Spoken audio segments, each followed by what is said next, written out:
सिर्फ 5 साल हमें दे दीजिए वक्फ बोर्ड, इलेक्शन के ज़रिए जो भी उसके अंदर बॉडी चुन के आए उस बॉडी को 5 साल के लिए दे दीजिए। हम 5 साल के अंदर इंशाल्लाह किसी भी मुसलमान को बेरोज़गार नहीं रहने देंगे, एक भी मुसलमान को। वक्फ बोर्ड का भी इलेक्शन होना शुरू हो जाए तो आप यकीन जानिए कि कम से कम 10 लाख जॉब हर साल क्रिएट होंगी और कोई भी मुसलमान बेरोज़गार नहीं रहेगा। और वक्फ बोर्ड के पास कम कमाई है क्या, लेकिन चूंकि वो चंगुल में सरकार के, तो सरकार उस पैसे का जब चाहेगी जैसे चाहेगी ऐसे इस्तेमाल करेगी। महात्मा गांधी की समाधि पर जाने के लिए परमिशन लेनी पड़ेगी हमें अपने ही देश में, बापूजी की समाधि पर, राष्ट्रपिता की समाधि पर। इससे बड़ी शर्म की बात और कोई नहीं हो सकती।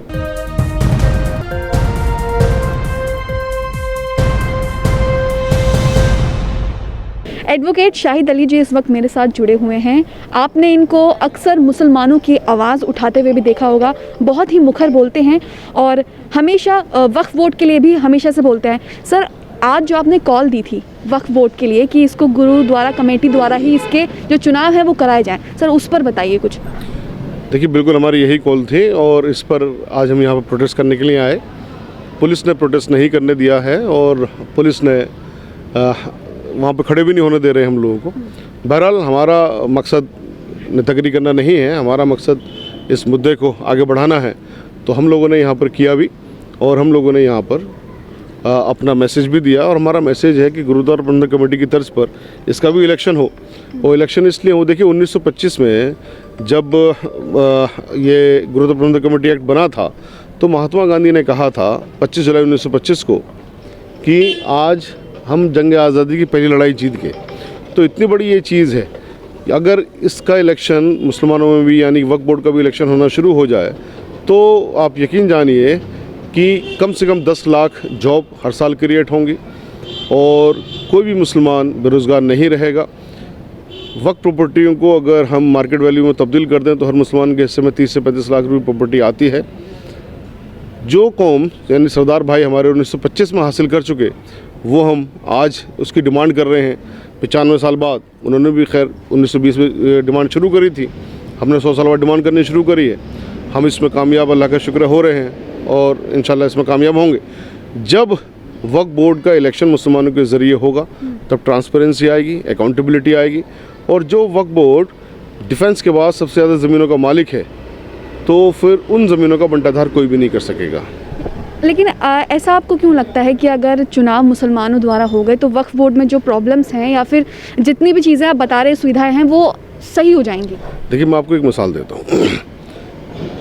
भारत का जो संविधान है, भारत का एक कानून है वक्फ बोर्ड का कानून, वक्फ एक्ट 1995, उससे पहले 1954। उसमें एक दफ़ा 51 उसमें ये लिखा हुआ है कि वक्फ बोर्ड की प्रॉपर्टी को कोई भी एक्वायर नहीं कर सकती सरकार भी। अगर कोई पब्लिक इम्पोर्टेंस है तो भी नोटिस जो वक्फ बोर्ड का चेयरमैन उससे परमिशन लेगी। अकेले दिल्ली में 300 वक्फ प्रॉपर्टियाँ भारत की सरकार एक्वायर कर लेती है और उन 300 वक्फ प्रॉपर्टियों का जो रेंटल है ना, एक साल का किराया, वो आ जाता है 80,000 करोड़ रुपया। एक साल का सिर्फ किराया ये एक्वायर कर लेती है भारत की सरकार। जब दिल्ली हाई कोर्ट में जाते हैं, इसको चैलेंज करते हैं तो हाई कोर्ट कहती है यस, ये तो कानून का उल्लंघन है। फिर वक्फ बोर्ड क्या कर रहा था? ठीक है, तो वक्फ बोर्ड की परमिशन से होना था, फिर भी वक्फ बोर्ड ऑब्जेक्ट नहीं कर रहा। क्यों? क्योंकि वक्फ बोर्ड के चेयरमैन को सरकार ने तो अपॉइंट किया है। तो जब तक ये ओहदेदारान सरकार अपॉइंट करती रहेगी, सरकार के किसी भी काम के खिलाफ वो क्यों बोलेंगे? लेकिन अगर इसी बॉडी को मुसलमान इलेक्ट करेंगे, सरदारों में आपको भीख मांगता दिखता है? नहीं दिखेगा। उनके हॉस्पिटल्स हैं, कॉलेजेस हैं, जहाँ पर उनके स्कूलों में लोग एडमिशन करने के लिए सिफारिशें करते हैं। क्यों? क्योंकि उनके पास ये एक्ट है। तो इस एक्ट के होने की वजह से क्या होता है, जब इलेक्शन होता है तो तमाम कैंडिडेट एक दूसरे के खिलाफ इलेक्शन लड़ते हैं। वो बताती हैं ये वक्त प्रॉपर्टी तुम्हारी है, इससे तुम्हें इतने फ़ायदे हो सकते हैं और मैं तुम्हें इतना फ़ायदा करवाऊंगा। तो जो ज़्यादा फ़ायदा करवाएगा ज़ाहिर लोग उसको ज़्यादा वोट देंगे। जैसे MP MLA में होता है या नगर पालिका में भी होता है या प्रधान के इलेक्शन में भी होता है। एक छोटा सा प्रधान तक का तो इलेक्शन होता है। तो इतने बड़े वक्फ बोर्ड का, जो कि डिफेंस के बाद सबसे बड़ी और सबसे ज़्यादा प्रॉपर्टी का मालिक, उसका इलेक्शन नहीं हो, कितनी विडंबना है। तो जब इलेक्शन होगा, लोग कैंडिडेट इसमें इलेक्शन लड़ेंगे, तो फिर मुसलमानों के अंदर भी उन वक्फ प्रॉपर्टियों के ताई प्यार जागेगा, उनके ताई उनमें इंटरेस्ट पैदा होगा। ठीक है, फिर कोई इंशाल्लाह हमारे एक भी इंच को कब्जा नहीं कर सकेगा। आप कह रहे हैं कि जैसे गुरुद्वारा प्रबंधक कमेटी के चुनाव होते हैं वैसे ही वक्फ बोर्ड के भी हों, लेकिन जब ये मुद्दा आप मुसलमानों के बीच लेकर जाते हैं तो वहाँ से आपको क्या इनपुट मिलता है? वहाँ से बहुत अच्छा इनपुट मिलता है। वहाँ से वो यही कहते हैं कि ऐसा कैसे हो गया कि हमारे बड़ों ने, हमारे लीडरों ने इस पर कभी डिमांड ही नहीं करी। वो भी ये कहते हैं कि शाहिद साहब कोई तो इसके पीछे वजह होगी कि हमारे उलेमा भी डिमांड नहीं कर रहे, हमारे बड़े नेताओं ने भी डिमांड नहीं करी। लेकिन जब मैं उनसे ये कहता हूँ कि बताइए, सरदारों ने डिमांड करी 1920 में, 1925 में कामयाब हो गई जब महात्मा गांधी ने ये कहा कि साहब हम जंग आज़ादी की पहली लड़ाई जीत गए, तो इसके अंदर कोई तो बात होगी।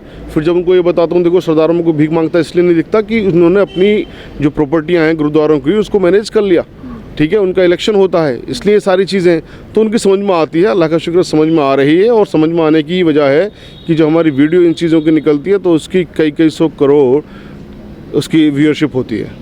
अच्छा, ये जो मुद्दा है आप बहुत टाइम से उठा रहे हैं, लगातार फेसबुक लाइव भी करते हैं इसको लेकर, तो जब ये अधिकारियों पर या सरकार तक ये बात पहुंचाने की कोशिश करते हैं उसके बाद सरकार इम्प्लीमेंट नहीं करती, क्या वजह लगती है आपको? सरकार तो देखिए, माँ भी दूध नहीं पिलाती बच्चों को अगर बच्चा ना रोए तो सरकार तो जब तक नहीं करेगी जब तक कि तमाम मुसलमान मुत्तहिद होकर इस बात को नहीं उठाएंगे।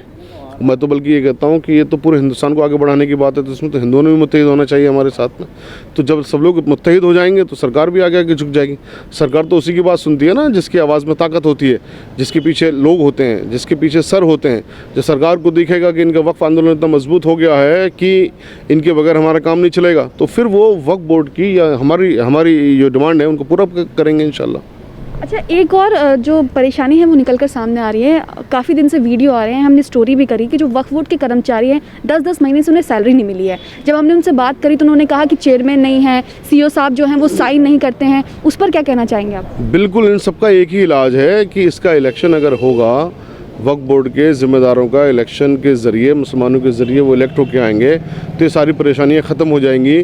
कितने ताज्जुब की बात है, 2 महीने से तनख्वाह नहीं मिली चंद मुलाजिमीन है, जबकि वक्फ बोर्ड का अगर आप इलेक्शन करवा दीजिए, मैं दावे के साथ कह रहा हूँ और ज़िम्मेदारी के साथ कह रहा हूँ, सिर्फ 5 साल हमें दे दीजिए वक्फ बोर्ड इलेक्शन के ज़रिए जो भी उसके अंदर बॉडी चुन के आए उस बॉडी को 5 साल के लिए दे दीजिए।